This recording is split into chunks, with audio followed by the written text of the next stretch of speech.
We're slowly pouring the cup of coffee this morning.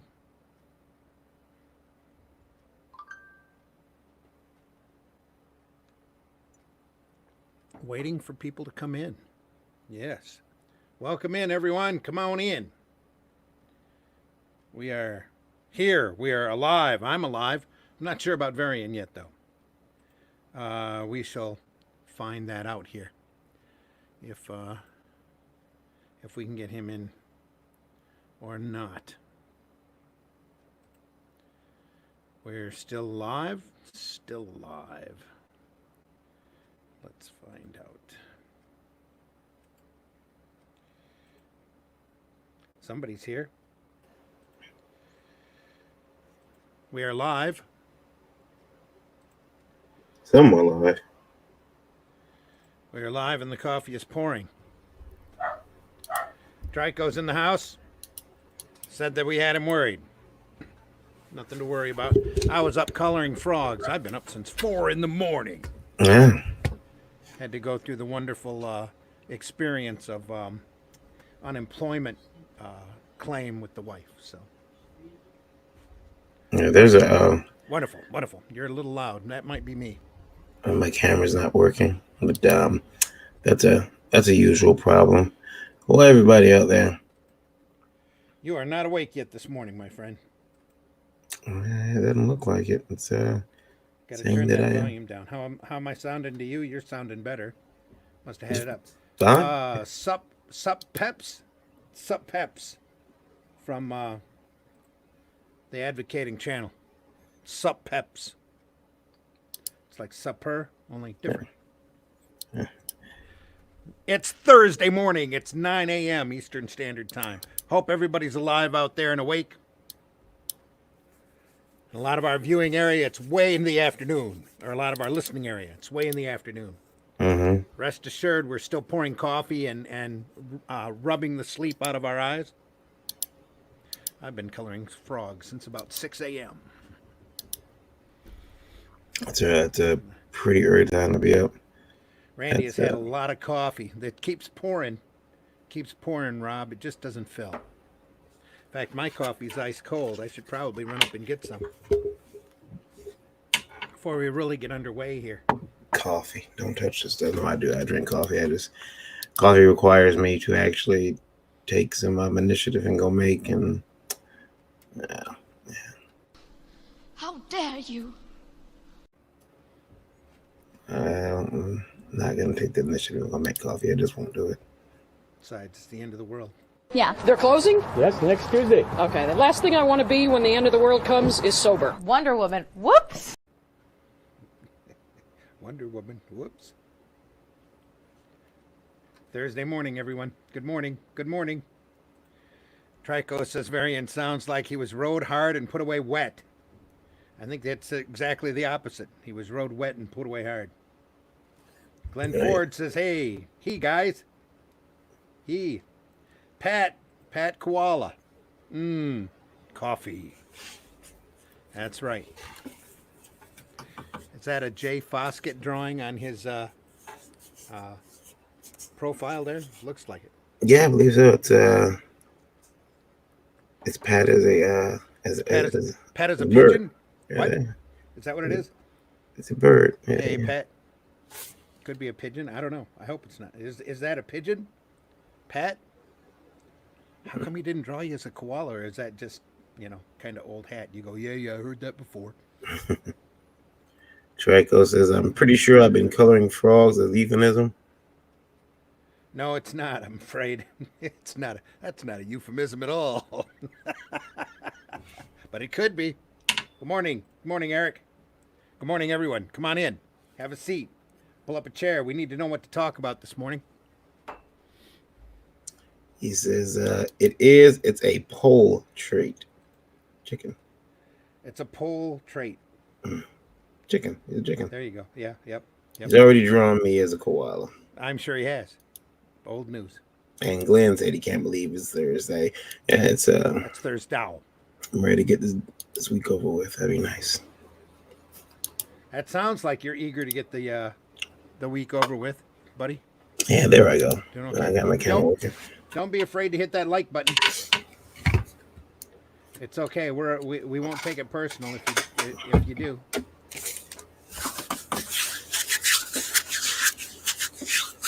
Smash that like button.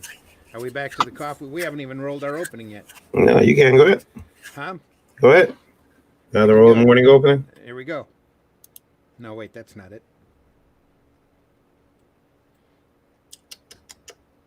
I know where it is. It is right. It is right. It keeps jumping. It keeps moving.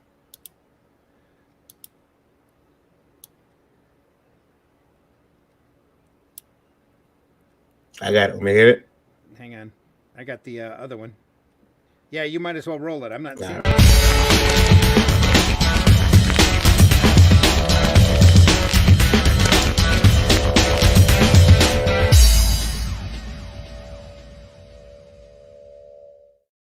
Have you paid your dues, Jack? Yes, sir. The check is in the mail. Check's in the mail. I keep hoping. I'm waiting. No, I've been they looking. never. Should be. I don't know. I didn't get official word that the check was in the mail, but it ought to be. They never are. They never are. They say that. They say it is. It just never seems to arrive. Yeah. So what's Well, going on? everybody out there, Varian Grant, co-owner of Last Call Comics, been so for the last 8 years, and Count it. founder of Indie Vault Media LLC. Started making comics way back in 2008. First book ever published was a black and white action interior, black and white comedy. It was a black and white in the interiors anyway. I'm a father, a husband, a geek, a creator, a publisher, a reluctant taxpayer, and an artist. Shamefully, not in that order. And this is the Indie Vault Breakfast Buzz. I'm joined by Rain Zimmerman. Pat Koala also says he can't believe it's only Thursday. Only Thursday. Hi, everybody. I'm Randy Zimmerman. I am a adult. I'm an adult. Yeah. Hey, I'm an alternative and independent comic producer, publisher, creator. Done just everything in this market for many, many years. No sound, guys.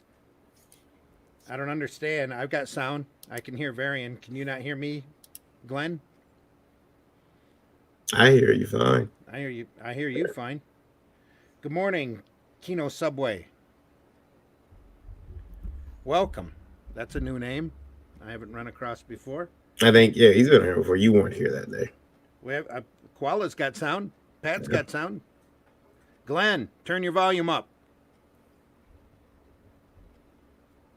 Are we doing? Hey, Glenn, let us know. Let us know if you can hear us, Glenn.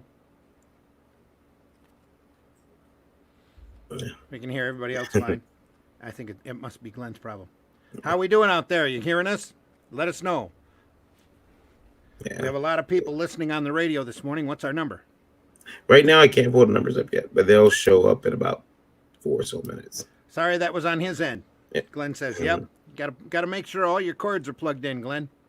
Especially this early in the morning. It's important to have those cords plugged in." Yeah. And that could be a euphemism. All good. Morning. JR done? Yeah. We've got, I had a, We're picking them up. Come on in, folks. I was on Tell Geek your friends Gathering last we're night. actually on the air. I saw Geekgasm was only on for like an hour. Yeah, her show is much shorter. Okay. Shorter. Quick to the point. She doesn't like going on that long, so That's all right. she wants to get clean. She has like lots and lots of guests in. She knows we have to expand, but She ought to. I told you that show could be big. Really big. Needs to be big. Kino Subway says I changed my name. Oh. Was Chris Evans, changing from my real name to my online handle. I try to watch you guys whenever I see you on. We appreciate that, Chris. We do. Yeah. Thanks for being there. And you can call yourself whatever you want, I would as long as you don't call us late for dinner. I would always call myself Chris Evans. Chris Evans. You know how much attention I can get from that? I don't know. I don't know if that would be a plus or a minus. What's your name? Chris Evans. Oh, you Captain America? Yeah. Trico says Geekgasms never last as long as you want them to. Quick and fleeting. Okay. Quick and fleeting. Quick and fleeting. Eric says Chris is good people. I'm sure he is. Do we need to switch places? No. All right. You can stay there if you want. So I was going to say, No, I'm working on. there we go. That's better. I'm working on some computer stuff. So Some computer stuff. that's You why just got my up. You're desk. not fooling us. You don't even So, have a monster drink on your table. yeah, no, it's in the cup. You're lucky to have that. Huh? Is It's that in the cup. coffee? No, it's in the cup. No, the monster's in the cup. Yep. Oh, okay. Yeah, it does. It does. It kind of looks like coffee from this angle, but Yeah. that monster looks like pea water anyway. That's why they put it in a black can. But Mm-hmm. hopefully, if we ever catch them as a sponsor, they're a great drink. They're a phenomenal drink. Phenomenal. Phenomenal. Yeah, you don't want to see it outside the can unless you can, It gives you things. Doesn't give you wings. It gives you things. Yeah, radio number right now is sitting at 2,211. Ping. So I'll take that. We appreciate all of you. Make sure you tell your friends. We can do better around the world. Of course, we're going to talk about comics here. And I want to remind everybody that last week, on Tuesday, we had Dave Wheeler, Miss Adventures of Wonder Boy creator, on. I was cool to have him here. And he talked about his book. And I got a chance to reread it the other night. And if you haven't picked that book up, definitely do so. It's a pretty good book. Is it? Good Yeah. read. Yeah, I think you should pick it up if you have I like the artwork. I think the artwork looks really good. Yeah. There's also some other people that I want to touch base with too, but we'll get into that later. Is there anybody we need to send a link to? Not that I know about. I mean, you can put the link in the chat see if anybody wants to come in. Everyone and welcome to. We'll just keep rolling. There's also I talked to a gentleman Wednesday morning who's he wants to talk to us about a independent toy production company that he is trying to put together. It's been done before, actually. By some guys. I got a line of toys he could do. A couple years ago, and that didn't work out well when this guy tried to do. When his people were doing independent toys before, it didn't work out very well. But we're gonna talk to him about that at some point very soon. But I had a question last night on for Geekgasm, and I wanted to run it past our audience here. So a gentleman who we'll call Quan. Good morning, Ralph. Decided to he wanted to make comics, which is what most people want to do. They want to make books, right? Most of us here, either we enjoy or we want to make comics. Mm-hmm. And he did so. He reached out to a publisher. The publisher said, "Yeah, here's the deal, though. We have an in-house editor that will be working on your book." And he was like, "Okay, that's fine." Oh, I overheard that question. Yeah. Yeah. So he says he ends up finding out that the editor and the artist, when he got his book, because he paid an artist too, which is the artist is a part of that company as well. He personally paid the artist. Yeah, he personally paid the artist, and he got his books in the mail this week actually. Because I've touched base with him again. He's kind of filled in some blanks for me. They had changed his book. Yeah. It is a 52-page comic. They changed the end of it. They changed the end, some parts in the middle, changed a lot of dialogue, and to the point where it's like, this isn't my story. What the hell is this? Now, he never seen the book after his script. He would get a page or two of like character designs, but nothing more than that. And he's upset. And he owns the IP. He owns the IP, but they are the holders of it for 15 years. Well, then he doesn't own the IP. Well, yeah. I mean, I guess it's his story. He can get it back after 15 years. Now, this publisher, how big is the publisher? You know the book, you know the title, you know the person. Yeah. How big is the publisher? I looked them up. Have they done a number of titles? No, but they all. Yeah, they did about 9 to 10 titles. They only been around for 2 years. They've only been around for 2 years. Yeah, but they are affiliated with another company, which I won't say on the air right now. But yeah, this guy that contacted you, have you had contact with him in the past? It turns out I have actually. He's actually been in the chat before, just briefly. Oh, really?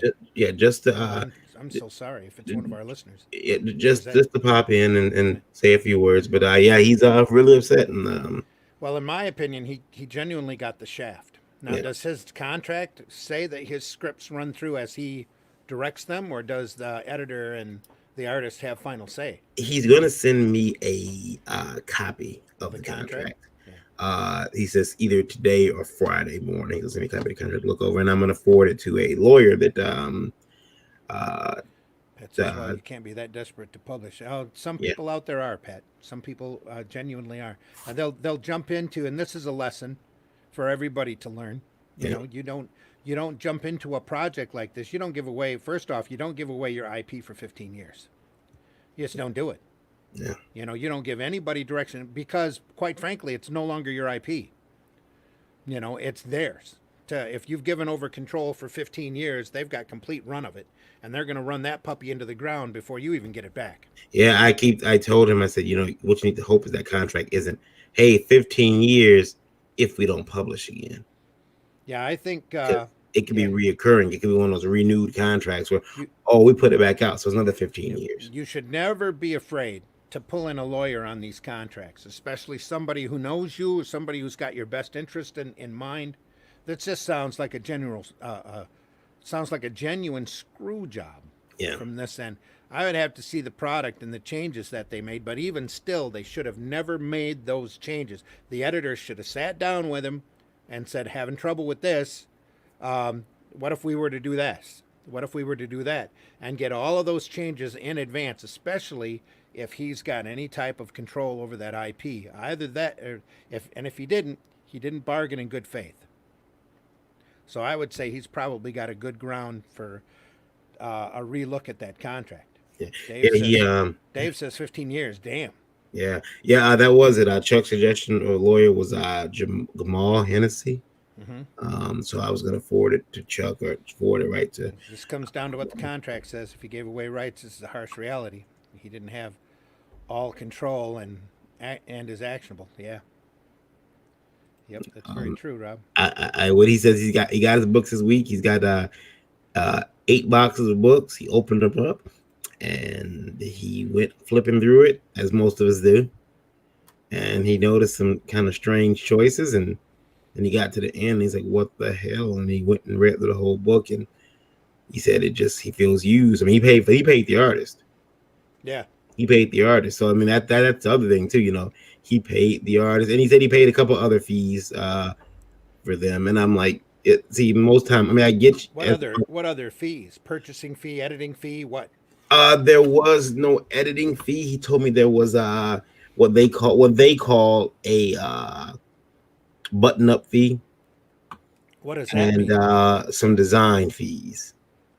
In terms of the trade dress and wow, that type of stuff. He said that was like, according to the letter he wrote me, that was like, an extra $650.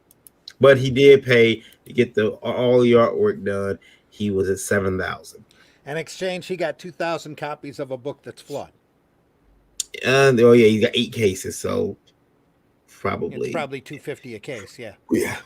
So he got 52-page book. Yeah. Was that all the book that was published? No. So the company is still printing and distributing. Well, distributing somehow, maybe. Is he in Diamond? Is it in Diamond? I didn't ask him that, and he and I are going to talk, but I believe that they are. Not that would matter at this point. Yeah. Because I think the real question in the comic industry right now is Diamond coming back? Yeah. Because if they can't pay people, that's a long road to get back from. Yeah. And which is interesting and funny. I don't mean to. Well, we can talk about that later. Let's talk about your guy first, and then let's get back to Diamond. Pat said, "And never give up your rights to your IP. Only publishing rights." Publishing rights. Yeah. Yep. I've tried. It does sound like he's screwed though. If he gave up, if he signed over rights to the company to control and what the final edition of the book is, he's out of luck. Mm-hmm. He might as well just take that and hope it moves as well as possible, blow his books out, and try to get out of the writing end of that contract as fast as possible. Yeah. That might be an IP he'll have to walk away from. Ralph says, I have tried things up for as long as 3 years. I've tried things for as long as 3 years. That's tops. Even that's rough. Yeah. Rebel Comics and Gaming says tax free, and the advocating channel. If you pay the artist that as a wrinkle to even the contract, sounds like you got took. Yeah, it He does. also says if you join a publisher and they're charging you for them working with you, they are a con service. That's very true. That's very true. Because you can learn how to do this on your own, and he probably should have at this Yeah. point, especially depending on now if it's a bigger publisher. You said he's been around for 2 years. If the publisher has gone through and established themselves, they have some sort of cred in the market. Like they know automatically that any book that they print, they're going to move 3,000-4,000 copies of, which would make them a bigger publisher at this point. Then it might be worth it to sign, something like that. But even for 15 years, holy crap! If I was signing an IP away for 15 years, I would be considering it no longer mine. Mm-hmm. And I would just say, hey, why don't you just pay me for the property, and that might be where he's at now with this. If he's unhappy with the company, and just say, look, you really screwed me. I really consider myself you not acting in good faith. Why don't you pay me for this IP, and I'm going to walk. Yeah. Kino Subway says, wow, that sounds terrible for the guy. Sounds like it took advantage of him really bad. And really yeah. bad. And there are idiots and a-holes out there in the publishing end that will do that to you, especially a newbie who walks in wet behind the ears, who doesn't know better. Always do your research. Always double check with a lawyer on any type of legal document. It's worth your $50, $100 that you would pay to have them look things over, especially if you don't completely understand that contract. Now, way back when in the 80s and 90s, we used to do contracts that everybody could understand that were a couple pages long. But nowadays, you have to be so technical and so careful. I can't see an opportunity out there with any kind of a so-called legitimate publisher or better that you're not going to bring a lawyer in on to look at that contract just to make sure there's no last-minute surprises. Eric says, how does someone not see a proof before going to final? That too. Yeah. And that should have been his call because he owns the IP. Yeah. He should have seen that final proof. He should have seen, the at least had a PDF sent of him of the print copy, so that he would have a heads up as to what it looked like.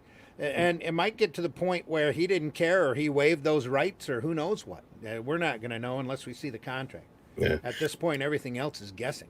Traco says, I had something like that happen with a prose anthology. I don't remember how they worded it, but it sounded like they were just going to rephrase some stuff. When it was printed, I didn't even recognize the story anymore. Wow. Yeah. I wonder how common this of a problem this is in any industry. It all depends on how much control the publisher and that editor takes. I thought about it like a movie director. I've heard cases where movie directors get locked out of the editing bay by the studio, and the movie that comes out is like, okay, well, put my name as Alan Smithy on it because this is not my movie anymore. It's not a movie I directed. Yep. Screw this, I'm out. It's obviously too late for him to do that, though. Yeah. He's already got physical copies. Mm-hmm. So I'm real sorry that his whole story didn't get out and that the editor didn't respect him enough to keep him in the loop or to inform him as to changes. Now, the other part is paying for that artist, because that shouldn't have happened on his end. Yeah. The artist, it looks like the artist and the editor double teamed them. They got together behind his back. Yeah. And I've had a property where that's where I've had people weasel around behind my back too, and have taken the project right out from underneath me. And that's the kind of resentment that you never get over. Yeah. So you have to. He has to decide if he even wants to keep any type of association, professional or otherwise, with that company at this point. We're not aware of the changes or how drastic they were. He said the whole ending was changed, which is way back in the 60s with Ditko and Stan Lee working on Spider-Man. That was one of the key points as to why Ditko walked off that book, was because Stan Lee went through and changed the very ending of one of the stories that Ditko had sent him. Because at that point, Ditko was doing the majority of all of the art, the majority of the plotting, if not all of the plotting, and the whole basic story. All Stan was doing was sitting with a legal pad and running scripts, putting words and captions onto the page, following the lead of Ditko's story. Well, Ditko had a story that went one way, and at the end of the and Lee didn't like it, so that at the end of the story he completely rewrote it, so it had a completely different meaning, completely different ending, and that was one of the things that made Ditko leave the title. He left Marvel for quite a few years after that. This makes me mad, says Rob, but it's the new creators who want to brag about having a publisher and not think, what are they really offering? Yep. What does my contract do to my control of the IP? Here is the hard question: did the changes make the property better?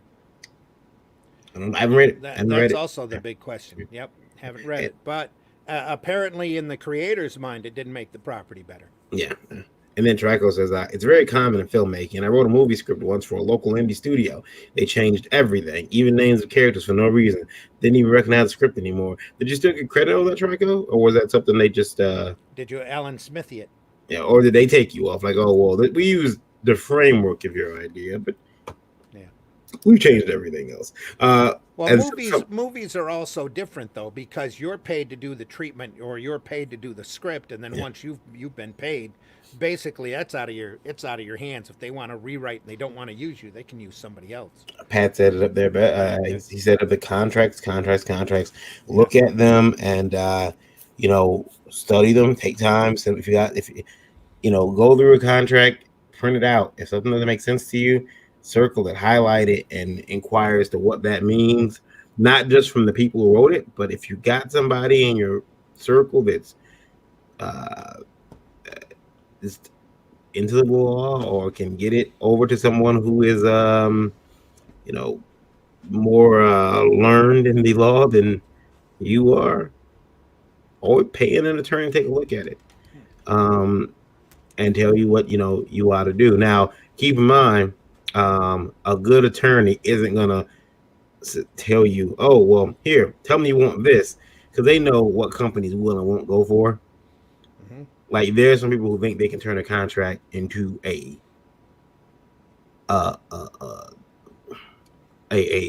agreement that totally screws a publisher over to, or the company they're doing business with. No company is going to sign that contract either, because they're going to say, no, that doesn't help us. Right. Both people have to come out that contract or feel protected by the company, and the person that's signing it had to be protected by the language in that contract. That's the whole purpose of the contract. Is to make sure both parties have an agreement that that is accepted and that they'll adhere to. Yeah. Trico says that movie was cursed. It never got made. Delays. Main actor hospitalized for a week after shooting. Before shooting, yeah. I hope he survived the shooting. Yeah. Dave says, I agree with the group here. Take your time and know exactly what things mean. Yeah. That's too true. You got to be careful. Yeah. Ralph says, if it's your first time in the wild, you are sometimes so excited you fail to read the small print. That's very true. That's what I think that was in regards to what Eric said. I'm sure that's what we're looking at here, is that the guy was so excited just to have a publishing deal. Oh, contract, yeah, no problem. And here you go. Yeah, let's get it done. Let's get the book really done. Reading it. Yep, let's go. Yep. I feel bad for him, but yeah, I wanted to address it again. We talked about it a little bit on the Geekgasm, and I was like, you know what? I'll steal that question and put it up here. It came to on our radio. That's a good question. Again, so yeah.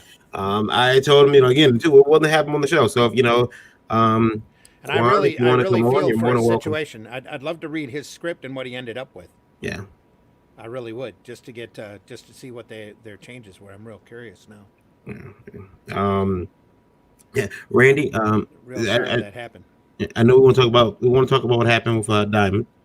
I want to know out there, is there anybody in our chat who isn't getting paid from that? Anybody's got a book going to Diamond that they're now worried that they might not get their check, may not get their money. A lot of people are being affected by that. A lot of people. It's crazy. So it can. And that doesn't just apply to people in our chat. That also applies to anybody out there listening to us on the radio. Yeah. Right now, there's 4,000. And you don't have to get into details. Just let us know. We're curious as to how far this reaches. The big question, and now that we're swinging it back to Diamond, there's so much around this that's funny. You know, Diamond said that they're not paying publishers. Is Diamond also not paying their exclusives? Are the exclusives getting paid before the other publishers? Because they've always treated those people in the green section as their bottom of their boot, back of the bus type of, oh, well, I guess we got to deal with these guys too kind of situation. And do the big boys get paid, but the little boys don't get paid? Because you don't have to pay much to the little boys to cover their bills. Right. And the big boys could definitely spare it. They're part of larger corporations that if they take a little bit of a loss or a hit for 6 months, they're not going to cry. But a lot of these publishers out there, even before the virus happened, watch because I know about this because I've been distributed by Diamond before and been with publishers that are distributed by Diamond before. They are checking their mailbox every day, or they're checking their bank account online every day, hoping that check hits. They can't wait for that check to hit because they've got that money already spent 1, 2, even 3 books up the line. And what Diamond has done and just coming out and going, we're not going to pay you, is they have literally crippled the industry by doing that. Instead of just going, hey, we're going to put a freeze or we're going to take out a loan so that everybody out there can get a little security, or Mr. Diamond owner, Mr. Jeppy's going to dip into his real estate accounts or whatever, and we're going to make sure this industry stays whole because you think he would, because he is the thin funnel in the entire large industry. Everything has to go through him. Absolutely everything in this business, for the retailers, for the direct market, has to go through Diamond. You would think that they would care enough to make sure everybody was satisfied, or especially in this crazy time, because quite frankly, we don't know. Well, like my family situation, we thought the wife's work was secure because she works at a medical lab. Well, all of a sudden now she's off. Well, how long are you off? Well, they're telling her 3 weeks, but it might be 6, but it might be 8, but it might be 12, and they don't know when exactly she's coming back. And this market is already, the direct market is already so tenuous with the relationship between not just the publishers and Diamond, but Diamond and the retailer, that any break in that link, it can severely cripple. We're already seeing now retailers, Bleeding Cool, I think, is running articles all the time now, and they're coming out in 3 and 4 batches of retailers that can't stay in business anymore, going out, and you're seeing all these publishers out there that are pushing their pencils down edict. Well, the reason they're pushing that is because they don't have the money to pay them. They're waiting for Diamond to pay them the money so that they can pay the creators money. So that, like I said, everything goes through that real small hole. Some would say, other euphemisms for it. That is Diamond. Everything goes through that funnel, and if that funnel is screwed or plugged, the whole entire industry is constipated. Right. So, what are they going to do? It's in their hands. And are they coming back? That's the other big question. Do you think Diamond is actually going to rebound? A lot of people don't think so. A lot of people think they're done. Because everybody knows that, good. Yep. Everybody knows that once you can't cover your bill once, you can't. You're in trouble. And it just piles up and piles up and piles up. That's why they refuse shipments from everybody. Now, did they totally refuse shipments from everybody, or did they take a little package from Marvel, a little package from DC before they stopped? Or did they leave some other, which this has happened, I know for sure, have somebody's product sat on the dock a little extra too long, and they're just going to refuse it now and send it back?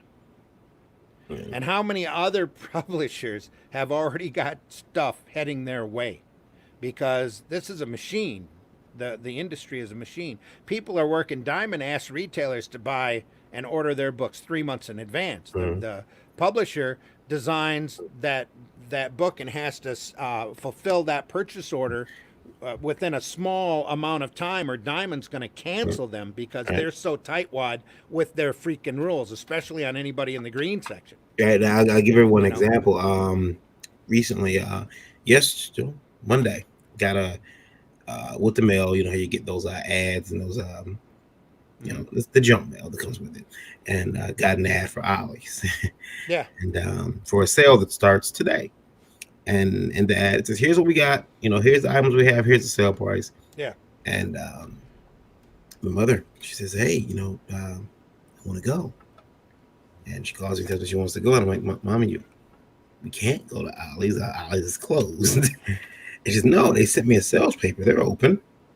They're gonna be open on Thursday." And I'm like, "No, they're not." And so I ended up talking to a post office. Well, I called Ollie's and they were closed, but I also talked to a postman that I know online, and he says, "Oh yeah, man, no, those circulars, we get those sometimes a month in advance." Yep. Ultimately, you know, and like I said, we said it's a machine. They got those circulars a month and a half in advance, and they got them in crates. This goes out with the mail on Monday, March to whatever date. Yeah. So, Yep. you know, get everybody prepared for the sale, and you know, there's no pulling them, you know, and it's paid for and done. That's how I was able to get my preservers book from my printer, was Yeah. because my printer prints those circulars. Yeah, And they're also still under contract until they're told not to.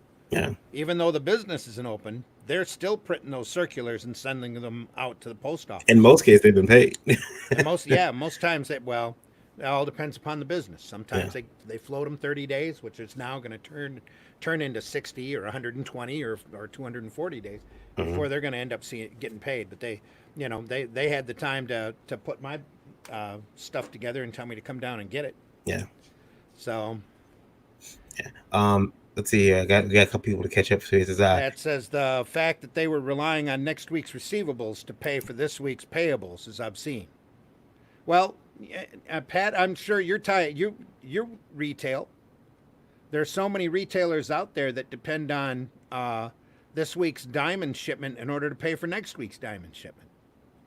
You know, it's a constant turnover of money, just flipping all the way through. And like I said before, once that hole stops up, there's a problem. And diamond shouldn't have gone out the way that they did. They shouldn't have just said, "Hey, we're stopping." yeah, You know, they should have said, "Hey, if you are in a state that no longer receives product, please call us, because we'll stop." And then they should have gone to the publishers and told them to slow it down. Is there, if there ever was a question, and I've said this before, said this on our show last week, if there ever was a question now, if diamond was a monopoly or why monopolies are bad, you're seeing it now. And if there was ever a question that diamond, because there were rumors for years, especially after they did their last update, there was ever a rumor that diamond was strapped for cash, you got that answer. Yeah, Hey, guess what? We're not paying anybody. yeah, That's the type of thing, and Ralph will back me up here, that's the type of thing that happened with Glenwood. When Glenwood and Sunrise Distributors, when they went out, "Hey, we're not paying anybody." yeah. And that put a screeching halt and a crimp into the entire black and white industry back in the 80s. Ralph says, if it gets bad, they can close up shop. No one gets paid. Kind of like when all the 80s distributors couldn't pay Arrow for a growing company. It killed us. There you go. That's it. Rich people are the first people to not pay bills when things get tough. Yep. Yeah. Yeah. And again, we've been talking, whether on or off camera, how much of this is excuse? How much of this are they using the virus as an excuse? Because they're dead, or they're almost dead, or they're so strapped for cash that if the virus hadn't been there, they were close to bankruptcy next week anyway. Well, that's the weird thing, because we've been told before that comic sales are higher than ever before. What are you talking about? Big numbers. Yeah. Huge turnaround. Yeah. The business has never been better. Yeah. And then, I mean, I even seen an article the other day that said, it was on Bleeding Cool, that said that more shops open in 2019 than closed. I want to see that. I want to see those numbers. Yeah, and I'm like, none open in my community. Now, is that physical stores, or is that just a relaxing of Diamond's rules as to who they'll ship to? And there's a whole bunch of other collectors out there looking for them special variant covers because they go up in price. And they have an independent house, warehouse, storage shed, whatever, that they can get stuff delivered to. So what you're saying is maybe a relaxing of the term store, from brick and mortar to online to because from people that I've talked to, Diamond has gotten a lot more relaxed on the independent side than what they used to be. And there's a lot of publishers out there. I'm looking at figures on Comic-Con that are selling numbers through Diamond that back when I was publishing Arrow comics back in the early 2000s, I would have gotten a call from Diamond going, guess what? This title is ending because you're under our minimums. Right. We're not sending you a purchase order on this book because you're under our minimum. It only took 1-2 books. And before Diamond gives you a call and says, how's that story going? Because if you can end it in an issue, we don't want that title anymore because you're not selling enough. I don't know what most industries do. What? Good morning, Anthony. I think it's just when they go broke, they say no one's getting paid. I believe. Oh yeah. Yeah, I can understand. And this wasn't a matter of going broke, Dave. This was a matter of just some of the states not being able to take comics, and all of a sudden Diamond goes, "Hey, we're not paying publishers. We're not taking on any new product. We're not paying publishers." It's like they were looking for that opportunity to stop business. Morning, boys, says Anthony, and good morning to you, Anthony. And it's not like they don't have the warehouse down there to go, hey, everything that we've sent out POs for, we'll hold to those POs. It's going to take you a while to get payments because some of these states no longer can take on comics because their business has to close. Yeah, it's not like they don't have the warehouse space to hold that stuff for right. 30 or 60 days while industry literally takes a pause. Right. They stopped business. They didn't take a pause. Diamond stopped business. Mm-hmm. There's a big difference. And the other thing that I want to point out is that Diamond has always been so strict with the retailers, especially the newer accounts or the smaller accounts, that if you don't pay them once, you don't get next week's book until you get the previous payment. I'll take. You don't even get the shipment unless they have payment in hand. I had a couple that lives, older couple that lives about 10 minutes from me, and they own a comic store. Mm-hmm. And they, the old guy in there, he passed away recently, and his wife didn't want to close the store, and she won't close the store because he said when she goes in that store, she still sees him in there, sitting at the back of the shop and sleep sometimes. And she said that, she's just happy that the fans still come into that shop. Sure. She's an older woman too. Fans are still picking up their books. Some people go in there and get books they don't even really want, but just to keep her, happy. Sure. And I imagine, I thought about it this morning, like 4:00 this morning, like, oh my God, how is she doing with this? Mm-hmm. They do got a lot of old products, so it's not horrible. Well, if she's in this state, she can't do business anyway. She's not an essential business. Right. But like, all the comic shops here have had to shut down. But the good thing of her as and Rich taught her, like, maybe it was her decision. Sometimes the woman, a lot of times your wife is the smartest one in the relationship. No, shut up. You're just now finding this out, are you? Yeah. They never had a diamond bill. They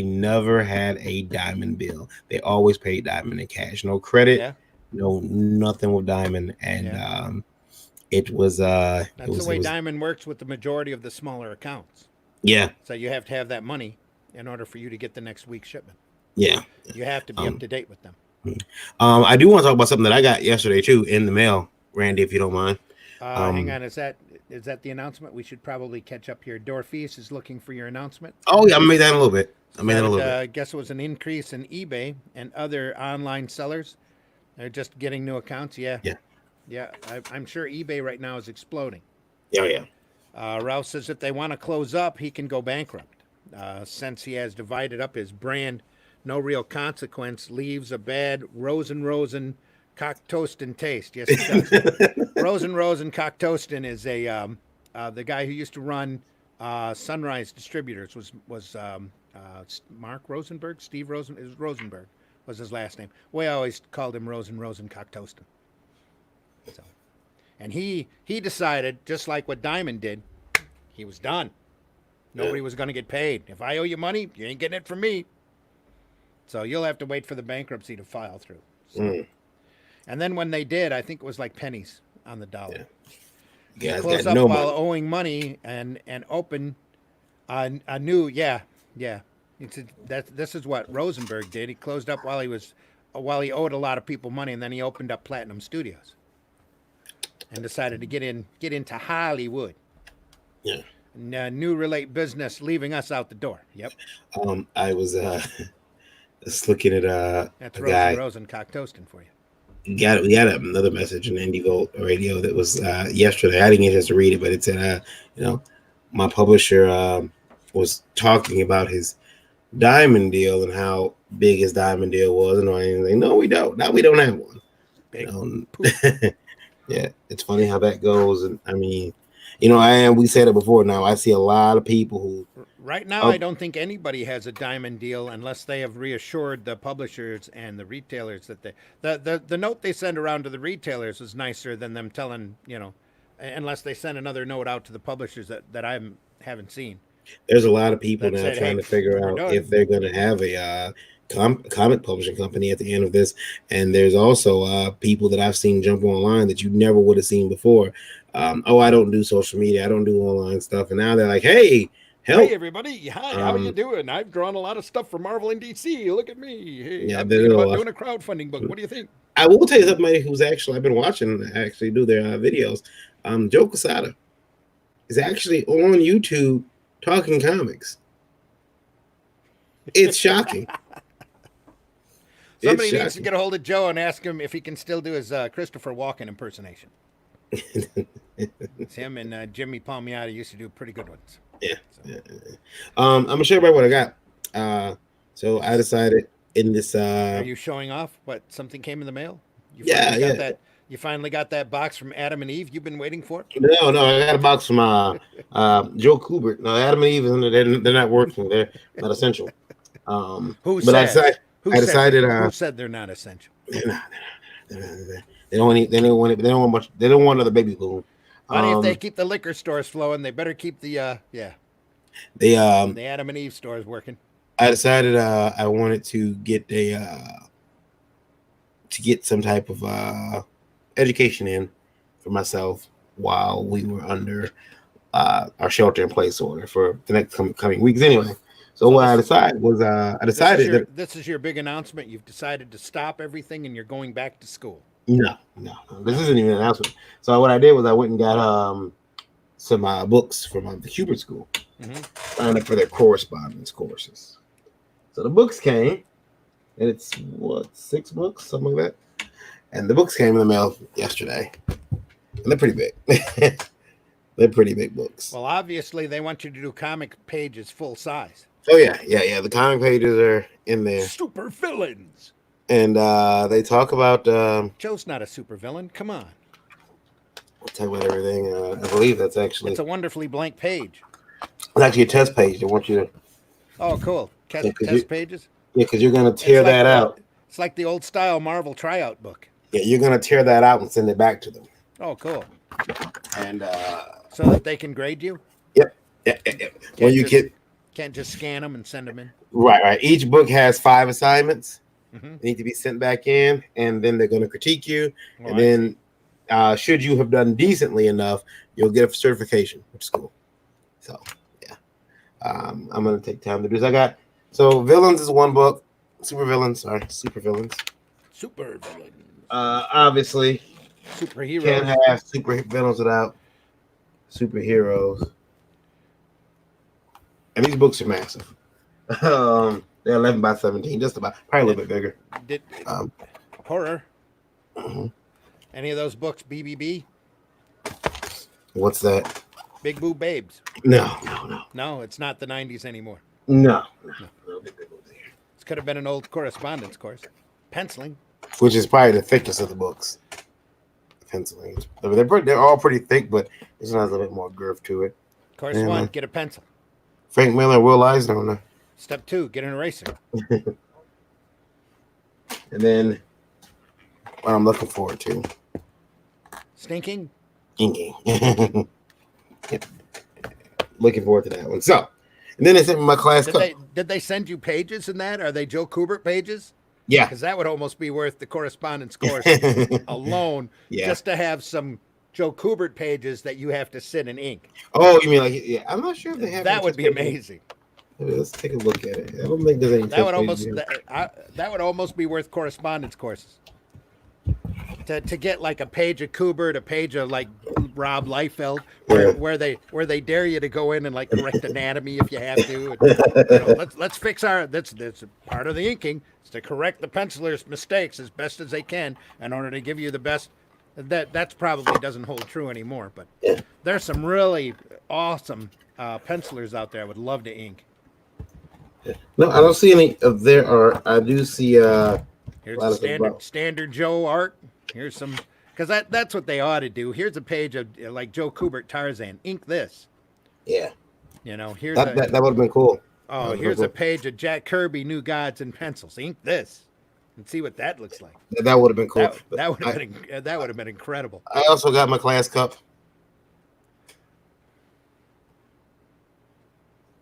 Okay, how stylized. So Looks I'll like be a pen point. I'll be drinking out of it for weeks now. So that was pretty cool. I'll give you a critique and send you send out a print, out a certificate for you too for $1. Yeah, theirs is 89, I think, the critique. 80 per lesson. How much were the books? The correspondence courses? Do you want to say? Yeah. Yeah, I'll actually bring it up. Okay. Now you also get with the correspondence courses, I should mention. Oh, you could ballpark it. You don't have to bring it up. with the correspondence courses, you also get. We're not getting paid to sponsor. Are those courses, classes? Yeah, you also get that. You can still get the DVDs with it. Oh, that's cool. And I believe Joe was on there teaching some of these classes. Kubert? I believe it. Yeah, because they've been teaching courses there for decades. Yeah. I'm sure they've had some incredible classes go through there. Right now, this course usually costs it's like 1,000 or something. It's been marked down. I don't want to get it incorrect. I know they're not sponsoring this, but please don't be incorrect, or else you'll have people sending money to Kubert School and going, "I heard on the Indie Volt podcast I could get a correspondence course for." So the complete set of 6 books, the 6 course books and the DVDs, and it was $1,284. Mm-hmm. It is now $889.95. That's a heck of a discount. Yeah. But if you just want the complete set of books and the DVDs, okay, with no correspondence, meaning you don't get the correspondence, it's only $139.95. Really? Yeah. And if you use the code, they got a promo code, Keep Drawing. It'll be free shipping. And the cool thing is, and I'll mention this, you can actually buy the correspondence with each lesson as you're ready. So you don't have to buy the correspondence all together. You can buy it as you're ready. So you could buy that $140 set. That's very impressive because that shows that they want to work with you. Yeah. They want to get the materials in your hand, and then when you feel you're ready to be critiqued, if you want them to take the time to critique you, you can spend the money for that, and then they'll critique you. That's pretty freaking awesome. Yeah. And they're not even our sponsor. No. You need to get them up as a sponsor. Yeah. The Indie Volt podcast is today sponsored by the Kubert School of Sequential Art. Yeah, because we do get tired of picking on the College of Creative Studies so much. We get tired of picking on it. No, and that's completely different from having to take a whole set of courses that 3/4 of which is unnecessary just to be able to get a degree. This is practical learning, is what you've got. You've got practical learning instruction there. Yeah. Especially with those DVDs, you've got whole classes. You've got a college course. Yeah. And it's by people, well, for one, it's by masters. A lot of them are incredible instructors if they just shot the class. Because if you've got like Erwin Hasten on there and some of these big old time creator master guys who've been doing this stuff since the golden age, that's invaluable. Yeah. Hop yourself up there, get one if you want. I mean, and again, you can pay for the classes piece by piece. They are willing to work with you. I'm gonna work and get a rep from the show, from the school on the show with us so we can talk about it. That sounds amazing. It does, yeah. But I mean, $140, you get this, and then now you can send in, and they do send you. Now, if you buy that whole set, it's $889. They do send you. But that also gives you the right, for them to critique your work when you're done. Yeah, they send you a sheet with an envelope to send in your first assignment. After that, you're gonna have to send in the assignments, yourself with things. They said you can scan your work and send it in. You can scan it. They give you an email. It takes about 3 weeks for them to get back to you for critique, though. I'm sure. So, yeah, a lot of good stuff, guys. I suggest if you're interested, sign up for those damn courses. Randy's gonna sign up for them right now. Look at him. I'm there. Also, though, people I've been asked about my announcement. My announcement was actually yesterday. I got so distraught, depressed, over disgusted, some developments in this industry. Just the whole thing with the thing with people not working, people not being able to get work. I started a bully buster campaign, and the point was to target people who are taking advantage of people in our industry, guys like what's the name, Max Man Johnson, who's constantly being a prick to people apparently, and others. And I got so frustrated because I just started getting a bunch of emails from people. You should check into this, check into that, this person, that person, even from Indie Vote Radio listeners, emailing in IndieVote at IndieVoteLive.com and with their own stories. I read 3 of them, and they really depressed me to the point where I told Lola, I'm like, I can't do this. I can't do this. I got to get out. I need a break. And I thought about it. I said, I don't want to take a break. I don't need to take a break because I think that, frankly, without me, you guys will run this whole Indie thing to the ground. No, but I think what I needed to do was almost do it weekly and make that would be awesome. We need to start an Indie School of Comics, YouTube, and podcasting. We can make millions. Let's get on that. If it makes us a little money, that would be great. YouTube, Indie Vote University. There's stuff I could teach. Sure. Yeah. Tagline is get educated. Get it? Yeah. Get off your high horse. There is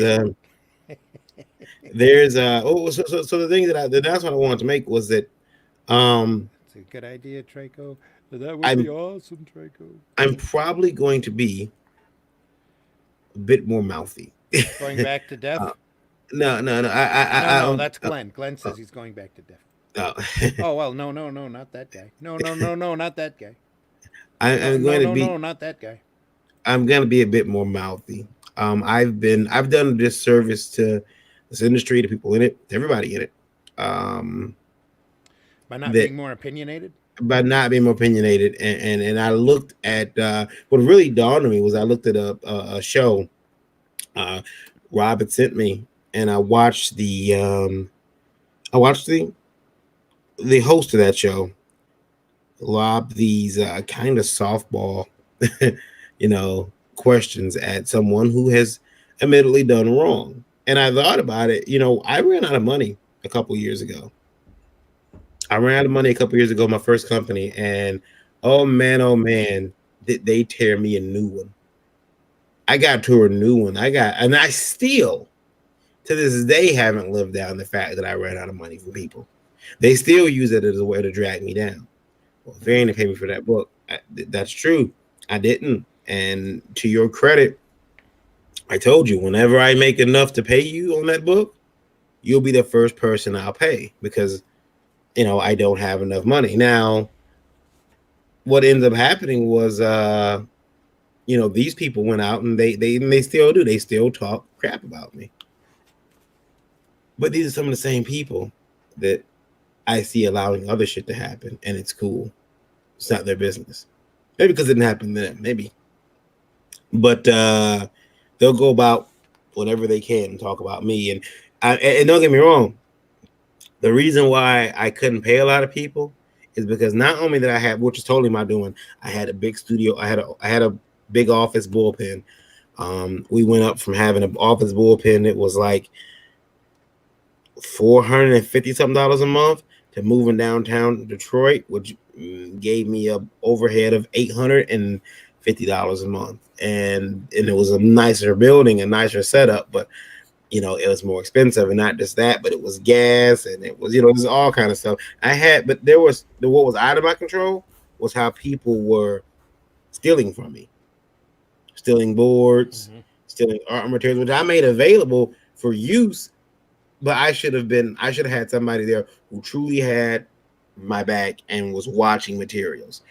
No, you don't need to take, 80 sheets of paper, because boards, anybody who does comics knows boards ain't expensive. What are we at now? 20, 25 boards is about $60. And not $60, it's about $20.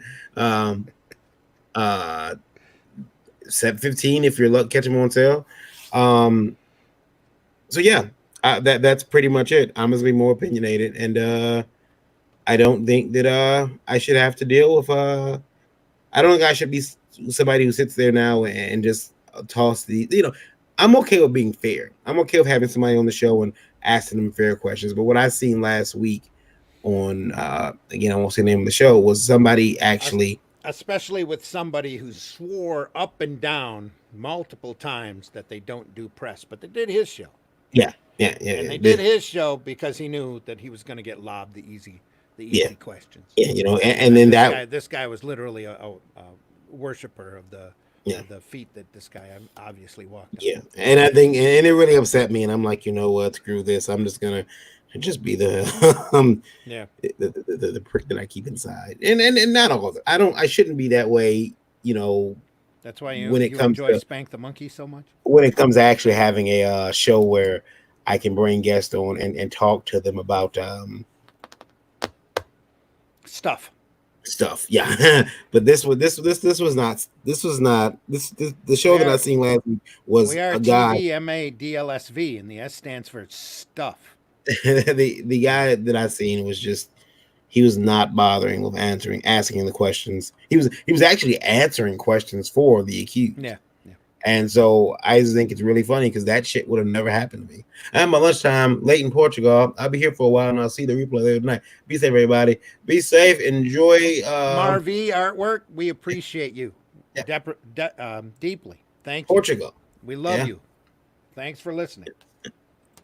But yeah, that's it. That's all I want to say. That I'm going to be. I don't want people to get mad and ask me. I want people to get mad and say, "Why have you been such a dick lately?" Now that we've heard from Portugal, what's our numbers? I just stepped all over my announcement. Nice. What? Yeah, he said he stepped all over my announcement. Nice.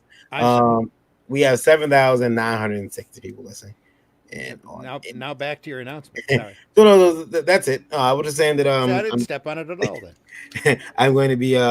I could have interrupted you earlier and said you did all of this stuff before you met me. If I wanted to be egotistical and say, because I would have told you, no, your overhead's way too high. Yeah, it was way too high. But it's funny. Same people who accuse me of that and how wrong I was, are the same people who are accepting other things happening in our industry, sometimes right under their nose, and they're not saying anything about it. And when someone says, "Hey, how come I want to talk about it. I want to talk about it," and also, they've gone on to have similar failures. Yep. Okay. Nobody's perfect. Yeah. No one's perfect there, except for. But anytime I can get a chance to throw a dart at Varian, I'm gonna do it. Yeah. There's a lot of hypocrisy out there. You know how I feel about the treatment of the people that used the expression a few years ago, fake geek girls. Mm-hmm. So, got treated roughly, and some people got forgiven. And they're so beautiful and wonderful people. I think that I've probably treatment. I've said fake geeks all around. I see a lot of them. I was printing my newspaper when this whole thing happened, so I'm like, fake geek girls. I don't know what to, they can be in the market if they want. That's not my call. Rebel says the guy who ran the show was Tyler, a good friend of mine. He did state he wanted to be neutral. Tyler was the first friend I made in this business. There's a difference between neutral and. I don't think it was neutral. I didn't think. I'd be honest with you, Larry. I didn't think it was neutral. I thought it was Butt kissing. If you have somebody who comes on the show and they've been accused of certain things, and you're going to open it up to the audience to ask questions, then ask and ask those audience questions. And we've had, I mean, again, if you know, oh, yeah, I already put up the definition: neutral, not helping or supporting That's either side in the Rob that put conflict. that up. Right, Yeah. yeah. Rob put up that adjective. Adjective.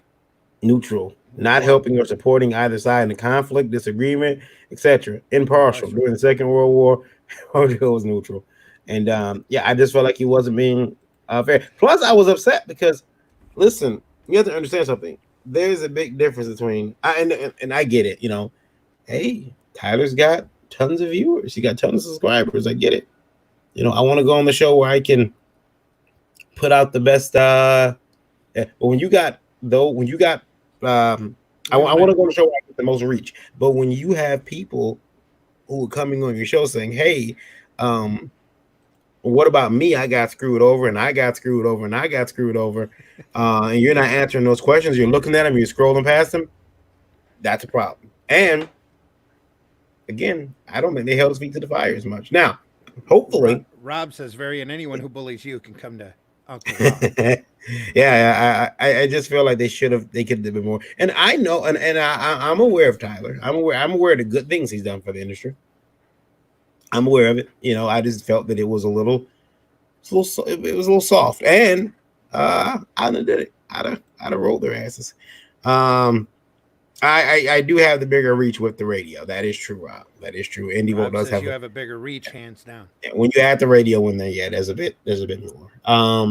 But you know, the thing about the radio is that, and they're listening right now. Fantastic people like Marv V. Yeah. Yeah. So that was cool to hear from him out of the Portugal, blue. which again we really appreciate, and we really want to. I'll listen later. Lunch isn't it? Well, it's almost lunchtime. Going to dinner. Yeah, it's almost lunchtime. So, with that being said, I don't want anybody messaging me saying, "Hey V, you've been a prick lately." Yeah, I'm being a prick because that's why. Tempers are short. Lord knows we're cramped up here at home. So yeah, I've got a wife upstairs trying not to listen to me now. He says, "Yeah, the biggest audience in true indie journalism." You know, we try to put the word out about as much as we possibly can, and we try to help other creators get their books out there. I hate being the guy with bad news. The purpose of this podcast is to try to educate people. Randy will tell you, I don't like when something bad happens. I'm like, do we have to report this? Because I like trying to push the positives in our industry. But sometimes there's so much negative shit that we can't help it. Like, you got to talk about this. And then when we know someone's doing wrong, why not spotlight it so others don't get caught up in this too? I just covered the Max Man Johnson situation, which I know Max Man's probably going to come after me now. Okay, go ahead. I'm here. You know, and he can come on the show and we can talk about it. But I'm going to be neutral and I'm going to ask the questions. And if he can clarify what's happened, okay, we clarified it. I mean, it's just like a reporter on TV when I don't think some of those people were being with I forgot who was getting accused of something, but when you watch TV, we watch reporters and they sound like sometimes they say they're accusing the person of doing something horrible. I know the videos of R. Kelly, not the videos. We know about those. I'm talking about the times that R. Kelly has been interviewed. He's gotten a little upset. Then there's a famous interview with Vincent Mann back in the day with I forget that guy's name. Well, Vince got pissed. It's drama anyway, like that. So. Oh, it was a televised interview on NBC, and about the steroid abuse and scandals in WWE, and Vince lost his temper, and which wasn't good for the whole steroid scandal and roid rage at all. But anyway, roid rage. Yeah, that's what I'm gonna do. That's what I'm gonna do. I thought about taking the time off, honestly. I thought about taking time off, but I'm like, no, that's not taking a vacation. What, during our time of need? Yeah, I can't do that. Maybe afterwards. Maybe after this is over. We're all stuck inside. Well, yeah, when this virus is over, I think everybody's taking a long vacation for a while. I was saying that to the wife yesterday. We're getting in the car and we're just going to drive for a while. Question from Indievo Radio is find some water. Question from Indievo Radio is if we think, and I think we answered this before, but it's another question. This is from someone in Mexico. They want to know if, in fact, do we think shows should try to postpone to later in this year or postpone to 2021? I think we addressed that already. Yeah, we addressed that already. I But canceled my show that's coming up. That was supposed to be up April 18th. I'm probably going to be pushing back the Saginaw show, but I'm still it's still on the books just in case a miracle happens. Mhm. You know, but bigger shows especially need to just go. Hey, guess what? There's no show this year. We're picking it up next year. Same dates. Mhm. It's a routine, especially if you're an established show that's been around for a long time. You don't want to, we're going to reschedule for 3 months from now, because you're going to shoot your attendance in the foot, and you're bound to bump into, hello, Lola, you're bound to bump into another show, especially towards the fall. And you don't want to be redundant to those people. All it's going to do is cause animosity and confusion. Yeah. Look at Wimbledon. Wimbledon just postponed for the entire year. Look at the Yeah. Tokyo Olympics. Tokyo Olympics just postponed for a year. Yeah, I think there's a couple things at play here, and as a promoter, Randy, you could probably attest to this. One is that some of these people can't cancel yet; they actually have to wait until the venue or the city says you're not doing it, because it's gonna make sure they get their money back from the venue. And I was stuck in that situation with the Flint show because I already paid for the venue. I couldn't cancel until the venue told me I had to cancel. Right, so don't get mad at the promoter. A lot of times they have to keep, and trust me, they probably don't want to do the show either. They probably don't want to be around 90 people, but they've got several $1,000s wrapped up into these shows where they just can't go in and pull it. They have to wait till the governor, the state, the venue says you can't do that here. Here's your money. They can't be like Diamond and decide that they're just not going to spend any more money. They're not going to take any more shipments. They're not going to spend any more. These guys have already got all of this money invested, and they're stuck. They're on a schedule that they have to adhere to. Things have to be ordered by this time. Things have to be scheduled by this time. Guests have to be lined up by that time. Guests have to be paid by this time. And now they're in turmoil. And as someone making comics, I'd be very, very worried and very concerned about any show pushing back a couple months. It's probably still not going to happen. And if it does, and I'm a vendor and I said, oh, okay, don't worry, I'll do your show was originally scheduled to be in May and you push back to June, July, I'd be worried about that, because what could happen is that they could say, okay, no June show either. Or they do have the June show and their attendance is shit because no one else wants to come. No one wants to go out there amongst all those people. It's like that classic scene in Airplane where the plane keeps missing the gate. Everybody runs up to the next gate, goes through that gate, runs to the next gate, runs through that gate. So people are just going to get tired after a while. I don't think, and then too, like Randy used an analogy, these cons are big boats to turn around and try to postpone it. I think there's a lot of people say, oh, it's there's a lot of wordplay going on too between postpone and cancel. Yep. Where they kind of mean the same thing. We're talking about a lot of money, but the economy right now is so stifled and it's so unpredictable. We don't know what's happening in June. We don't know what's happening in August. We have no idea. All we can do is best guess, and postponing something till August or November or whatever, you're just gonna it'll be like those balls on a string. You're just gonna bump into the next guy as you try to move, and it's gonna stop you and either push the other guy back or have the other guy push back on you, and it's just gonna cause trouble. So if you're in a big boat, if you've got a 2 or 3 day show, in my opinion, you absolutely just cancel for the year. You want to say it's a postponement? It's a postponement until our time next year. Yeah. Because we value your business, but we value your health more. We want your money, but we want you around to spend your money. Yeah. And we don't want to bump into everybody else. Yeah. There's some big shows coming up. Yeah, and there are. There are big shows coming up. There are big. Now watch Motor City go exactly the same weekend as Grand Rapids. Boom. What's that going to do? That's going to be havoc. People have already paid for Grand Rapids. They've already paid for Motor City. Is Motor City given refunds yet? Motor City said 7 to 10 days, but if you ask for them. If you ask for them, Otherwise, they're gonna you keep your money. You can keep your money there. I believe. It's a I lot of don't money think involved, and people don't want to give it back to you unless you ask. I don't think they'll reschedule to November, but I do think that they probably will. Any show, there's a lot of people trying to crowd September now. A lot of people trying to crowd September, and that's a bad idea. That's a bad idea. It's horrible wishful thinking. Is what it is. September is going to be a rough year, a rough month, and We don't know what September is going to look like. yeah, again, you're right about that. We don't know. It could get cold, and Corona 20 can come through for Yeah. all we know. Yep. So we're gonna make sure that we keep an eye on that here at IndieVolt. Dave says that cancel means they might have to give refunds to artists, vendors, pre-sale tickets though. Mhm. Postpone, at least on legal terms, means they can put that off, I think.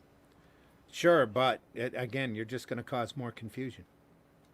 Yeah. by, Ralph says by not doing it. Go ahead. Ralph says, "Don't worry, the pillow guy will save us all." As well, he should.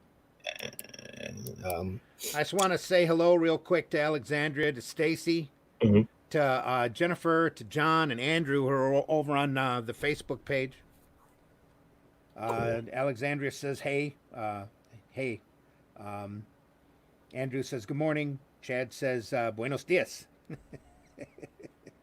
Cecil says, good morning, gentlemen. Jennifer says, hey, Lola. How come I can't do a view party watching this? Well, you need to jump over to YouTube. You can do a view party there. Randy, you might. Do you have your profile set to public? Do you have the? I am pretty sure I do. Okay, the video you might not have set to public, but How do I do that? The little icons next to the post on Facebook, you set it to public. You click on it, and yeah. Save video, edit video, turn off notifications for this post. I don't see what I'm hitting the three buttons over there. No, it's the people. Yeah. Oh no, I just had that for friends. Okay, now it's on public. Yeah, there you go. Sorry, my mistake. Sorry, Jennifer. Yeah. So if So, you're yeah, having a viewing party, you can still catch us on YouTube. Yeah, you can always wind this glorious video too. There's so there's that. So I got these booked, and now I'm super excited about that. I'm gonna be doing those later. Maybe I'll great. And then I'll keep you guys up to date with which. I think I should start with penciling. Stacy says, "Good morning, guys." Good morning, Stacy. There she is. Yeah, Stacy. Yeah, there she is. We'll put it on screen. Is that because I made it public? Does Yep. it pop up? Yeah. Yep. Okay. There we go. Should I start with penciling first? What's the is there a course number on the DVDs? No, there's no course number. Okay, but there might be a course number on the. I think it's probably pretty open to anything that you want to start first. Yeah, I think it is. Yeah, you should do the penciling first then. Also, just in case anyone else is interested and they want to get in with a buddy on these course books, and I have been told to share with you guys, but I'm not seeing it right now. So should I share this? I guess so. Maybe I could. Live. Yeah, the correspondence courses. These here. I'll share with you guys right now. It sounds like I think they made me into a spokesman without me technically signing on for this. But well, maybe you should be careful then. Yeah. Talk to that rep and say, hey, we could promote your course real easy. So I told you guys it's $139. But say you and your buddy, you're like, man, I ain't got $139 for the whole set. You and your buddy can do this. $25 a piece, right? Now that's not gonna get you free shipping, but because over $75 gets you free shipping. But you guys can do $25 a piece because right now they're doing buy one, get one free on the course books. The course books are $50 a piece. Wow. So you really are pushing the product. Yeah. And if you act now, you could get the inking book and then get another inking book, or the inking book and the storytelling book for $50. Yeah, Rob says that might not have been me. It says Facebook is switching them from global to private, and has happened to him 5 times. Nah, they're trying to silence Rob. That's all. That's it. Yeah. So yeah, guys, keep that in mind. You and a buddy could go in there. $25 a piece and get the same book. You could get storytelling, and then but only one of you can get critiqued. So that would suck. Anyway, You'd so have yeah. to get critiqued as a duo, and then you'd have to argue over it. Oh, he was talking about you when he said that. That'll just add to the problem. Yeah. So just go ahead and get the course books. It'll be fine. That was your hand that he said looked gawky. Mm-hmm. Yeah. Don't let. And I promise you guys, Randy is not doing the critiquing. I could. You send Randy. You send Randy that $89 check to critique your work. You'll critique it. I will happily critique your work. Yeah, send it back to you with some sketches on it in red pen. I have red pens. Yeah. I could do it. Trico says, I'm telling you guys, if you do live group or one-on-one live stream teaching people to draw, you can make bank. I teach cartooning on my Zim Geek channel on Yeah. YouTube. We've gone through the whole basics, and now I'm doing little individual characters whenever I can get something up. I don't think I put a video up there in a couple months. I need to. We'll start YouTube. We'll start Indie Vote University. Indie Vote, yeah. Yeah. Be IVU. Yeah. Yeah.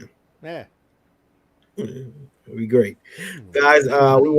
We did that. We can get certified. Yeah. I got a certificate from somebody in sequential art, right? Yeah. I just make it up, run it off of the computer, hang it on the wall. Yeah. Certificate of achievement.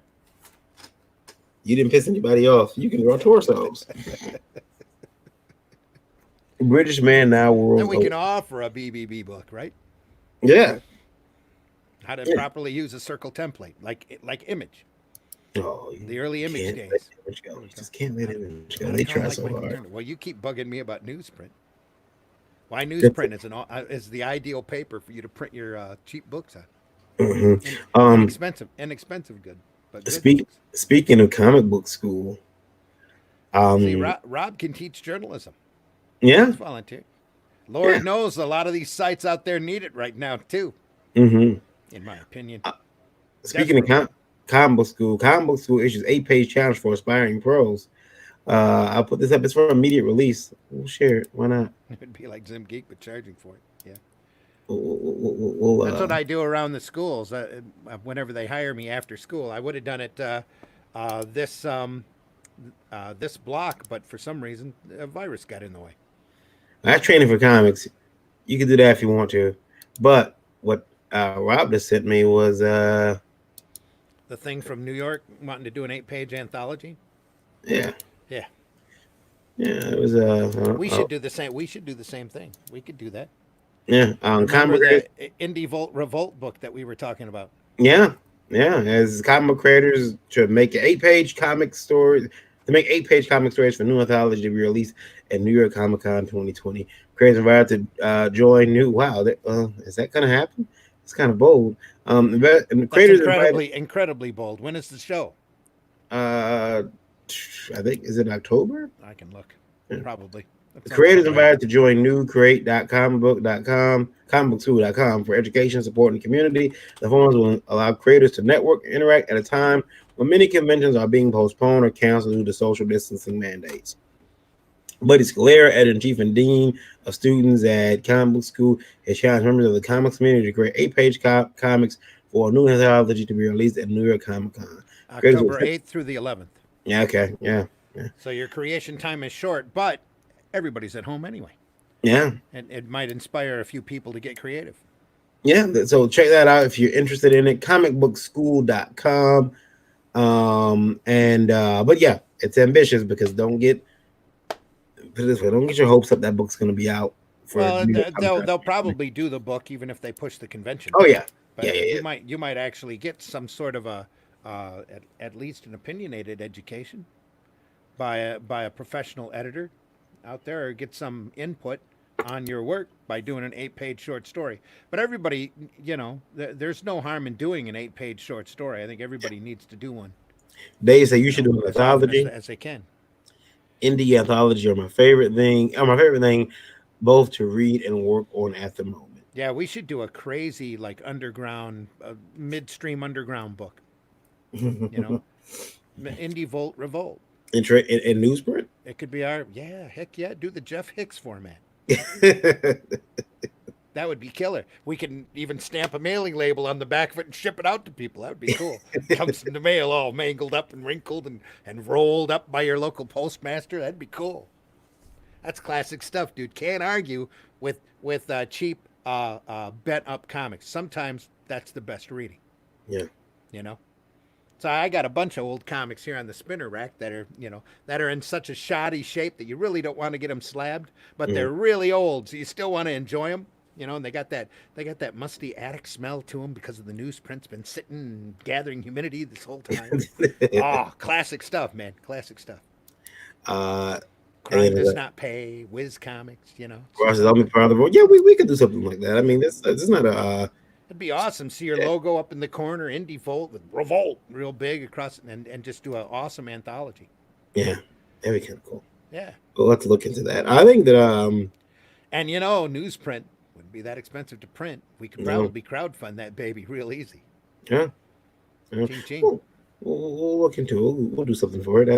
I could almost tell you what it would cost now. I probably have the estimate for it up around here somewhere. That'd be the same size as the Preservers book, only a lot thicker. Yeah. They can saddle stitch that baby. Yeah. To about 56 pages, just like the old style comics. 8-page anthology. Yeah.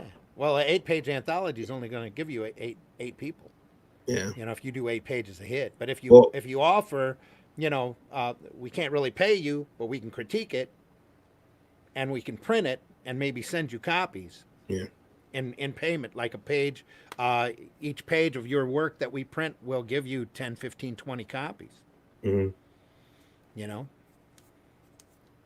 Just to thank you for your contribution, and just do a revolt once every quarter or so. It'd be cool.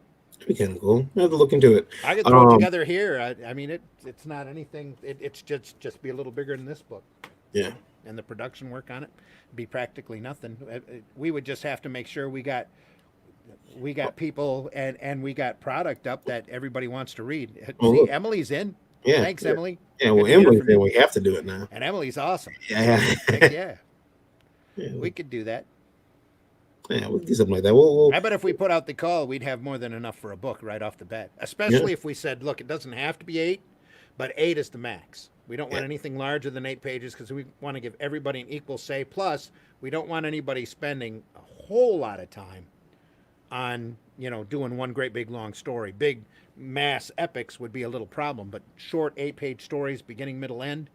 1-page cartoon stories like you used to see in the Golden Age books, or 2-page gag strips. Mm-hmm. 4-page short stories, 6-page short stories would be really cool, and then we could, place it all together. Yeah. Like the old Samedi did that for the If anthologies, only they were paperback for quite a while. Did you ever see any of those? He'd always kick them out in different sizes, but they were always thick. I've seen a lot of stuff to read. Seen someone do an anthology too. They stole the It's like we did for Owasso Taco House Funnies. They stole the TV Guide format, and even kind of did the logo for TV Guide. Oh yeah. It was pretty cool looking. That's a nice digest size. Yeah, I bet we could play around with actual sizes. The old TV Guide. Look, now TV Guide, the full-size magazine. Yeah, no, you're talking like the little digest, like the Walt Disney Comics and Stories stuff. Yeah. When TV Guide used to be pocket size, a little bigger than that. Yeah. Now we can do that. I can talk to my printer. Yeah. Let's see what really they say. Crazy cool formats, but honestly, I like the Jeff Hicks. I like the Jeff Hicks stealing solo stuff. Yeah. You can do it all in black and white and kick it out and be like, pretty inexpensive. Dave says, I have a vampire script right now. I did just to write something. Just needs an artist. There we go. Yeah. Can work on that. Let's try to get that done. I think it's a good name too. Yeah. Indie Volt Revolt. It's begging to be done. Begging to be done. I got a 4-page Spank story unpublished right now that we could throw in there. Yeah. Very easily. Yeah. We'll put the call out on the Facebook, and we'll hit the people who were in here. We'll give it some thought. Yeah. I bet if we put out an open call, you know what? I bet if we put out an open call, thanks to the internet, we can get people from all around the world sending us stuff. Yeah. Because who's listening to the show? It has to be people interested in comics. Right Either that now, or they think that we're really humorous. right now, 9,204 people are listening. We appreciate each and every one of you. There's up to five. There's up to 9,000. Yeah. So Is yeah, there a we quick are way they can contact you email wise? IndieVolt. IndieVolt at IndieVoltLive.com is the In, quickest way to do it. IndieVoltLive.com. Give us a heads up if you think that would be a cool idea. IndieVolt Live at Because IndieVolt.com. that would And be crazy if we get stuff in from all over the world. then we got to change the language then. Well, we'd have to figure out a way to translate it right into English. Yeah. If you have English, if you know English and you can translate it yourself, that's even better. Unless they're all most anybody listening to us probably knows English. Yeah. Yeah. But I mean, they got like a 8-page They've comic. got to be sitting there pointing and laughing at their speaker screen anyway while they're working. If they have an Us 8-page stupid script they want to Americans. put in there that isn't translated, You know. if they've already published somewhere, they might want to, Yeah. on the internet, they may have to go back in there and, We need original stories, beginning, middle, and ends, no longer than 8 pages. yeah. And we'd get them in, and they can send us files. They wouldn't even have to spend postage. Yeah. Send us printable files. We can look them all over and take the best, and if they need to be critiqued, we can send them back Absolutely. a quick email and say this doesn't quite look right, or you're not quite up to our standards, or you know. Absolutely. I bet after we do a couple of issues, we'd have people begging to be in. Who's doing it right now? Nobody that I know of. It came out on a Wednesday, maybe, from Alterna, Yeah. but he's got bigger stories. So, I mean, longer running stories. That'd be cool to do. Yeah. So we are I'm- right. Oh, I'm yeah. getting excited again. That's awesome. Yeah. Yeah. We're running out of time, Cool but stuff. did you anything else you want to cover in it before we get off here for the day? I don't know. Is there anything else? We talked about stuff to stay healthy. Listen to your instructions. Wash your hands. Stay away from people, because this virus is getting crazier and crazier by the day, depending upon what you listen to. Try not to listen to it a whole lot or let it get you down. Stay creative. Don't listen to people when they tell you it's time to stop drawing, because you're stuck at home. You're starting to see all these creative people out there doing crazy, goofy songs and videos and stuff. It's time to do some awesome comics. Yeah. Do some oh, there we go. Okay, we do some awesome comics. Do some studying in art if you can. We can even do themes on the Revolt book. Rob was talking about, hell yeah, making it underground would be awesome. Yeah. I bet if we crowdfunded this thing and asked for our printing plus expenses cost to break it, and offer a 4-issue subscription, and do one every quarter. I'm probably getting ahead of myself now. I need to be quiet. Oh, Stacy says Corona Comics. Then we'd probably get in trouble with the beer. Yeah. Anyway, they're going to have enough trouble. I bet they're going to relabel and rebrand here pretty quick. Yeah. So I want to make Corona with a lime anymore. The guy will go, here's your lime. Anyway. Turn on the tunes and pick up the pencils. That is true. Yeah. Keep going. I think pencils down is kind of defeatist, but it's depressing. It is defeatist. Very defeatist. I want to thank every. All these companies should be ashamed of themselves for suggesting it. But if they're out of money, what more can they do? Right. Go ahead. I want to thank everybody for listening. And also, if you're listening on the radio or anywhere, you can send those questions in to IndieVoltLive at IndieVolt.com. Please include IndieVolt Live in the subject and keep those emails to 90 words or less. And we're going to put up a post about contacting us about that IndieVolt Revolt book. We'll put it up on our Facebook, and we'll, obviously mention it here again so people know where to go to, sign up and get started. Also, if you're listening now with the other 9,000 so people who are listening, we want to thank you, and we also want to tell you that you can also be a part of that large number of people that are listening. Large growing number of people that are costing me extreme amounts of money for bandwidth. It's easy to do. All you got to do is go on your phone or tablet or even your Alexa device, and you can check out Indie Vote Radio. It is awesome and great, and all the things good with the world. Take it with you wherever you go. It's a perfect companion to our official site, indievote.com. Indie Vote Radio plays the best in indie music, entertainment, news, and more 24 hours a day, 7 days a week. Music from talent like Chemicals, Parks, Squares, and Alleys, and Dims One. Download the Indie Vote Radio app on Android, Google Play Store, or listen in with the streaming app on iOS. You can also check out Indie Vote Radio by visiting our official site, indievote.com, and utilizing the built-in player right there on the front page. And then, of course, because you're stuck in the house anyway, you might as well check out Indie Vote TV. It's the over-the-top streaming service available on Roku and coming very soon to Amazon Fire Stick and more. Stream independent movies, music videos, wrestling, original documentaries, and more. Indie Vote TV. And did I mention that it's free? Absolutely free. You can find Indie Vote TV by searching the channel store on your Roku device or Roku-enabled television. Randy. And Rob says, remember their old character Corona. Yeah. Back during when we did Fantastic Fanzine, we were way back in the 80s when we were looking for talent to help us with Arrow Comics. We were asking people to submit a short story with a superhero character, and we showed them what the superhero looked like and asked them to just make up a story with the character. Don't put any dialogue in it. Just make up a quick 8-page story or a 6-page or whatever, short story, beginning, middle, and end. And then we went through and dialogued it, and it was always funny and fun to do. You know, just stupid stuff. We'd sit around Friday at our pizza parties and script the thing with the most absurd balloons that we possibly could. Dialogue, captions, and stuff. It was a lot of fun. Yeah, it was. It was kind of cool that.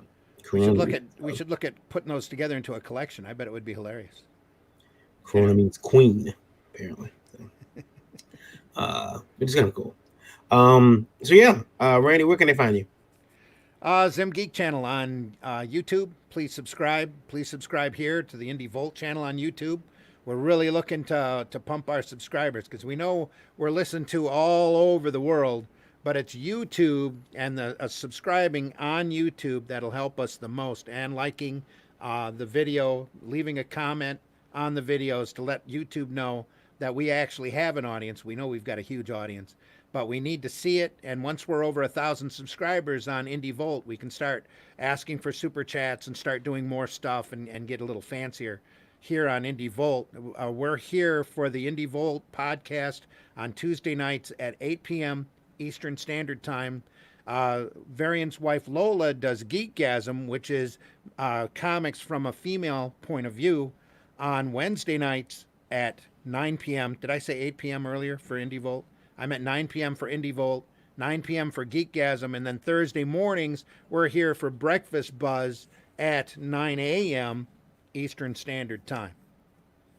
So, yeah. And then you can reach me Facebook, Twitter. I don't TikTok or any of that other stuff, but I'm an old man. Facebook and Twitter for me. If you look around, you'll find me. Then I'm at kid KYD_V on Twitter. Also Varian Grant on Facebook. From a publishing company, Last Call Comics, lastcallcomics.com. You can find that all over social media as well. And then, of course, I'm the founder of Indie Volt Media LLC, indievolt.com, Indie Volt TV, and Indie Volt Radio are also and Indie Volt Toiletries. Yeah, Indie Volt Toiletries. Soon to have your own page on Adam and Eve. That's right. Gotta diversify. And special supporter of the Kubert School. Yeah. Apparently, yeah. I'm maybe a future dean. I don't know. We're gonna have to put them in competition with the College for Creative Studies. Man, that's pretty little for sponsorships. We are looking for sponsors, by the way. Very, very open to that. Contact Varian. Yeah. So we're just about set to get out of here. Until then, please, everyone, stay safe. We're leaving early. Yeah. Okay. Stay safe. Stay healthy. Wash your hands. Practice social distancing. Sit back in the house, read some comics, make some comics. Read some good comics. Find your you'll be amazed going back and rereading the stuff that you remember as being real good. Right. You know, reinstill your love for comics again. Yeah. All right. It's all good. Good night, everybody. And I'm gonna say good night. Good night. Good day. Take care. Stay healthy. Thanks so much for being here. To everyone around the world who's watching and listening on Anybot Radio right now. People on Anybot Radio will now return to music, and we'll see you shortly. Have a good weekend. You've already missed the Nickelback hour again. Anyway.